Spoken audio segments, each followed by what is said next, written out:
वैकल्पिक विषय optional subject चयन का आधार क्या हो। कुछ जानते 4-5 पॉइंट को मैं आधार बना रहा हूं, ध्यान से सुने। अगर मेरे अनुसार आप चाहते हैं कि आप मतलब मेरे अनुसार का मतलब जो मैंने इतने वर्षों का अनुभव यहाँ 18 वर्षों से दिल्ली के मुखर्जी नगर में पढ़ाने के दौरान प्राप्त किया और खुद तैयारी करने के दौरान भी जानते हैं जो अनुभव मिला, और बहुत सारे चूंकि मेरे नेतृत्व में बहुत सारे विद्यार्थियों को सफलता मिल चुकी है तो उनके अनुभवों से भी जो मैंने सीखा वो जानते हैं कुछ ऐसे पॉइंट हैं जो निर्णायक हो सकते हैं आपके विषय को चुनने में। सबसे पहली बात, ये बात तो सही है कि अगर किसी विषय से आप पहले से जुड़े हुए हैं, मतलब उसे आपने ग्रेजुएशन या पोस्ट ग्रेजुएशन लेवल पर पढ़ा है, तो उस विषय में आपको कम मेहनत करनी पड़ती। मान लीजिए आपने हिस्ट्री आपसे बीए किया है या एमए किया है, या ज्योग्राफी से आपने बीए या एमए किया है, या पॉलिटिकल साइंस से किया है, या आपने किसी लिटरेचर के विषय आपने संस्कृत लिटरेचर से आपने ग्रेजुएशन किया है या किसी अन्य से किया है, तो निश्चित रूप से यह होता है कि आप उस विषय से पहले से ही परिचित होते हैं। और कई बार अब जब ज्यादा उस विषय से जुड़े होते हैं पहले से, तो वो विषय आपके लिए रोचक भी हो जाता है। रोचक इसलिए हो जाता है कि मनुष्य के लिए कोई भी विषय रोचक हो सकता है। आइंस्टीन को शुरू में मैथ ही अच्छा नहीं आता था, लेकिन बाद में मैथ्स के वो मास्टर बन गए, क्योंकि वो ऐसे लोगों के संपर्क में आए, ऐसे शिक्षकों के संपर्क में आए जहां उनकी रुचि विकसित हो गई, रोचकता उनके पास आ गई, और बाद में उसी विषय में उन्होंने जानते कमाल कर दिया। और आपको मैं बता दूं 98% लोग पीटी पास ही नहीं कर पा रहे हैं, तो उनकी तैयारी किस काम की।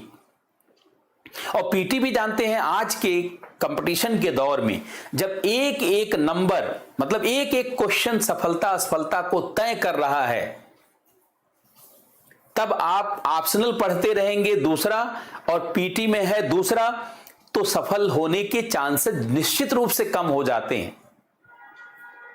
इसीलिए मेरा अनुरोध जानते अब तो सारे विद्यार्थियों से यही रहता है कि भैया वो ऑप्शनल सब्जेक्ट लीजिए जो पीटी में बड़ी भूमिका रखता हो, और मेंस में तो खैर भूमिका रखता हो ठीक है, क्योंकि मेंस में तो जैसे आपने फिलॉसफी ले लिया तो मेंस में उसकी भी भूमिका है कि चौथे पेपर में इथिक्स में थोड़ा अच्छा समझ आ जाएगा आपको।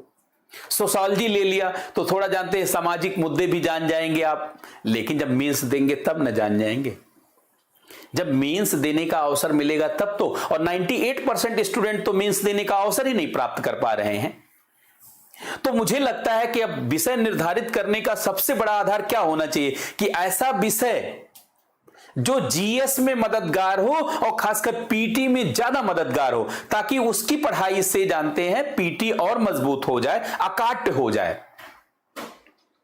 क्योंकि जब गहरी समझ होती है, क्योंकि जब आपकी गहरी समझ होती है तो आप छोटी मोटी गलतियां नहीं करते, सिली मिस्टेक नहीं करते, और जब सिली मिस्टेक नहीं करते तो जानते हैं माइनस मार्किंग नहीं होती, नहीं तो माइनस में कट जाएगा आपका। 3 क्वेश्चन गलत होगा तो 1 क्वेश्चन और गलत हो जाएगा। इसलिए अब जब आप हमसे पूछेंगे कि सफलता इस ऑप्शनल सब्जेक्ट को कैसे चुना जाए, तो मैं पहले नंबर पर यह पॉइंट रखता हूं कि ऐसा विषय जिसकी जीएस में और खासकर प्रीलिम्स वाले जीएस में बड़ी भूमिका हो, ताकि एक पंथ दो काज हो जाए।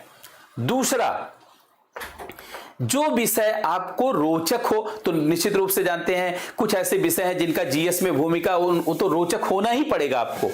अगर आप हिस्ट्री आपके लिए रोचक नहीं है, अगर ज्योग्राफी आपके लिए रोचक नहीं है, पॉलिटी आपके लिए रोचक नहीं है, तो आप वैसे ही एग्जाम से बाहर हैं, क्योंकि ये सब ऐसे विषय हैं जो जिसके बिना आप प्रीलिम्स पास ही नहीं कर सकते। इसका मतलब है कि पहला आधार तो होना चाहिए कि भाई ऐसा विषय जो जीएस में बड़ी भूमिका जिसकी जीएस में बड़ी भूमिका हो और प्रीलिम्स में सबसे महत्वपूर्ण भूमिका हो या सबसे ज्यादा भूमिका हो। नंबर 2, वो विषय आपके लिए रोचक हो। तो जो विषय जानते हैं मेंस के पार्ट में है, पीटी के पार्ट में उसको तो रोचक नहीं है, तो रोचक बनाइए। उसके लिए 6वीं से 12वीं एनसीईआरटी पढ़िए, उसके लिए जानते हैं कुछ अच्छे जो है क्लासेस को देखिए, कुछ अच्छे लोगों के क्लासेस को देखिए, गाइडेंस लीजिए। तीसरा, बहुत लोग कहते हैं कि जिस विषय में जो विषय डायनेमिक कम हो, अर्थात जिसमें करंट अफेयर की भूमिका ना हो, उसको लीजिए। मैं इसको भी अच्छा नहीं मानता, क्योंकि करंट अफेयर आपको पढ़ना ही है। जब जीएस, बिना करंट अफेयर के जीएस हो ही नहीं सकता। इसीलिए जीएस के हर पार्ट में यूपीएससी स्वयं कहती है कि करंट अपडेटेड मटेरियल होना चाहिए, अद्यतन समझ वाला जानते हैं आपके पास विषय जो वस्तु होना चाहिए, आपके पास मटेरियल होना चाहिए, तभी उस प्रश्न को तभी अच्छे अंक मिल सकेंगे। इसका मतलब है कि हम यह सब भी आधार नहीं बना सकते। तो आप फाइनली ये सब सुन लीजिए कि क्या क्या चीजें आधार हो सकती हैं, ताकि मैं अपने पॉइंट्स बता सकूं। देखिए, ऐसा विषय जिसकी जीएस में बड़ी भूमिका हो, मतलब उससे बड़ा पार्ट कवर होता हो, जीएस में बड़ी भूमिका हो और प्रीलिम्स में विशेष महत्व रखता हो, क्योंकि जीएस में भूमिका सोशियोलॉजी का भी है, समाजशास्त्र का भी है, जीएस में भूमिका फिलॉसफी का भी है, दर्शन शास्त्र की भी भूमिका, लेकिन वो मेंस में है।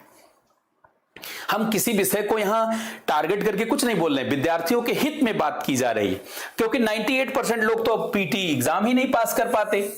तो पीटी एग्जाम पास करना, तो सबसे पहले तो ये ऐसा विषय जिसकी जीएस में बड़ी भूमिका हो। दूसरा, वह विषय रोचक होना चाहिए। तो आप कहेंगे कि आप खुद ही कह रहे थे कि रोचक बनाना है, तो कुछ विषय नेचर वाइज रोचक हैं, जैसे इतिहास है, रोचक है इसलिए कि आप भी जानना चाहते हैं महाराणा प्रताप कौन थे, आप जानना चाहते हैं शिवाजी कौन थे, आप जानना चाहते हैं महात्मा गांधी कौन थे। तो रोचकता तो है, आपके अंदर इच्छा तो है, चाहे आपने सुना है या नहीं सुना है कि नहीं। सम्राट अशोक कौन थे, चंद्रगुप्त मौर्य कौन थे, चाणक्य कौन था, वैदिक सभ्यता कैसी थी, ये सब तो आप जानना ही चाहते हैं। या जब आप ज्योग्राफी पढ़ते हैं तो आप जानना चाहते हैं मौसम क्या है, जलवायु क्या है, क्लाइमेट क्या है, वेदर कैसे चेंज होता है, क्लाइमेट कैसे चेंज होता है, तापमान कैसे बदलता है, सूर्य कैसे आता और जाता है, कैसे जाड़े की ऋतु होती, कैसे गर्मी की ऋतु होती है, कैसे पर्वत पठार नदी झील झरना कैसे हैं, समुद्रों में लहरें कैसे उत्पन्न होती हैं, धाराएं कैसे उत्पन्न होती हैं, समुद्रों में शैवाल और मछलियां क्यों पाई जाती हैं, या तमाम जो पृथ्वी पर वन पाए जाते हैं वो क्या हैं, कृषि कैसे करनी है या कृषि कैसे करना चाहिए। अर्थात बहुत विषय आपसे जुड़े ही हैं। इसका मतलब विषय रोचक होना चाहिए, ये भी जानते एक अच्छा पॉइंट है। तीसरा पॉइंट कि विषय अगर पहले से पढ़ा हुआ हो तो उससे क्या होता है कि उस विषय में रोचक होने का भी फायदा है कि रोचक होने पर समय कम लगता है, तैयार करने में समय कम लगता है, तैयार करने में कम समय लगता है, और जब कम समय लगेगा तो बाकी जो समय बचेगा वो समय आप बाकी पार्ट में जानते हैं उपयोग में ला सकते हैं। तीसरा है कि पहले से अगर पढ़ा हुआ विषय हो, स्नातक या परास्नातक स्तर पर पहले से पढ़ा हुआ विषय हो तो आसानी होती है। हम ये नहीं कह रहे हैं कि इसके आधार पर चुन लें, आसानी होती है। इसके बाद पाठ्यक्रम सिलेबस आपका थोड़ा छोटा हो, ये भी जानते हैं आधार बनाया जाता है कि सिलेबस छोटा होगा तो जल्दी तैयार हो जाएगा, लेकिन मैं सिलेबस छोटा होने वाले के एकदम पक्ष में ही नहीं हूं। हाँ, अगर किसी ने पहले से ग्रेजुएशन किया, मान लीजिए संस्कृत लिटरेचर से आपने किया है, या मैथिली लिटरेचर से किया है, या हिंदी लिटरेचर से किया है, या किसी अन्य इंग्लिश लिटरेचर से किया है, तो आप रख सकते हैं, क्योंकि आपको ज्यादा मेहनत करने की जरूरत नहीं है। एक बार यूपीएससी का ओरिएंटेशन देख करके उस पर थोड़ा सा जानते काम करने की जरूरत है। तो सिलेबस छोटा है, ये भी एक आधार होता है। अच्छा, पांचवा आधार है कि विषय परिवर्तनशील कम हो, अर्थात डायनेमिक कम हो, तो करंट अफेयर से उसे जोड़ना नहीं पड़ेगा। देखिए, विषय डायनेमिक ना हो, मतलब उसमें करंट अफेयर जोड़ना ना पड़े। विषय डायनेमिक ना हो या कम परिवर्तनशील हो, ये सब बिंदुओं को जानते हैं आधार बनाया जाता है। ये सब बिंदुओं को आधार बनाया जाता है। इस डायमेंशन के आधार पर अगर देखा जाए तो जैसे हिस्ट्री है, मैं कुछ सब्जेक्ट पर चर्चा कर दे रहा हूं, उससे आपका नजरिया और सही हो पाएगा। जैसे इतिहास है, तो इतिहास में देखिए, पहली बात तो इसका सिलेबस बड़ा है। देखिए, सिलेबस बड़ा है, सिलेबस बड़ा है, लेकिन एक अच्छी बात है कि जीएस के बड़े पार्ट को कवर करता है, मेंस में भी और प्रीलिम्स में भी। जीएस के बड़े पार्ट को कवर करता है, बड़े पार्ट को कवर करता है। अच्छा, और परिवर्तनशील नहीं है। करंट अफेयर की इसमें बहुत कम 1% करंट अफेयर की जरूरत है, ज्यादा नहीं। मतलब परिवर्तनशील है ही नहीं, परिवर्तनशील नहीं है, अर्थात करंट अफेयर की जरूरत नहीं है, करंट अफेयर की आवश्यकता नहीं है। इसी नाते बहुत सारे विद्यार्थी हिस्ट्री ऑप्शनल लेते हैं। अब देखिए दूसरा, जैसे ज्योग्राफी, जैसे ज्योग्राफी आप देखें, सेम इसका भी सिलेबस बड़ा है, सिलेबस बड़ा है, लेकिन जीएस के बड़े पार्ट को कवर करता है। जीएस के पीटी में भी, क्योंकि पीटी में ज्योग्राफी से भी सवाल आते हैं, इन्वायरमेंट एंड इकोलॉजी से आते हैं, वो भी इससे जुड़ा रहता है। जीएस के बड़े पार्ट को कवर करता है, लेकिन ये थोड़ा सा डायनेमिक है इसकी तुलना में। इसमें थोड़ा करंट अफेयर का रोल है, इसमें करंट अफेयर बहुत ज्यादा नहीं, इसमें करंट अफेयर का थोड़ा रोल है, अर्थात थोड़ा करंट अफेयर तो इसमें पढ़ना पड़ता है। इसमें तो बिल्कुल करंट अफेयर पढ़ने की जरूरत नहीं, या थोड़ा बहुत, क्योंकि आजकल आर्ट एंड कल्चर वगैरह का पार्ट आ गया। अच्छा, पोल साइंस, जैसे मान लीजिए हमने पोल साइंस, पॉलिटिकल साइंस को देखा, तो इसका सिलेबस बड़ा है, सिलेबस बड़ा है,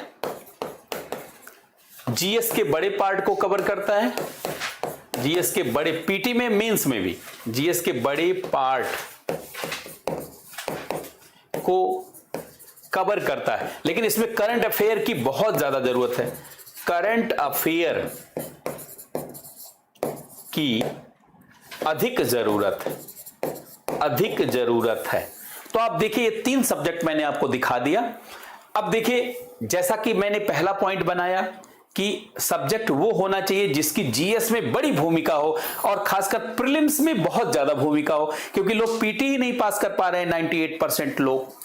तो अगर इन विषयों में से कोई विषय लेंगे तो पहली बात तो पीटी में आपकी मजबूती और बढ़ेगी, एक्यूरेसी और बढ़ेगी, और साथ ही ऑप्शनल पढ़ने से पीटी पास होने का रिस्क नहीं होगा। बाकी में क्या है, जैसे मान लीजिए आपने संस्कृत ऑप्शनल पढ़ने लगे, फिलॉसफी ऑप्शनल पढ़ने लगे, या हिंदी ऑप्शनल पढ़ने लगे, या कोई और चीज पढ़ने लगे, तो उसमें पीटी पास होने का रिस्क हो जाता है।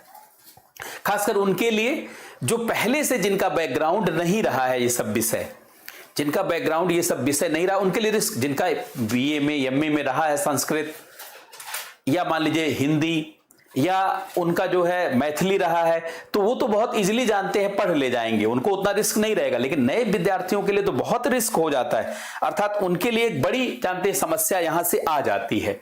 तो ऐसी स्थिति में देखा जाए तो ये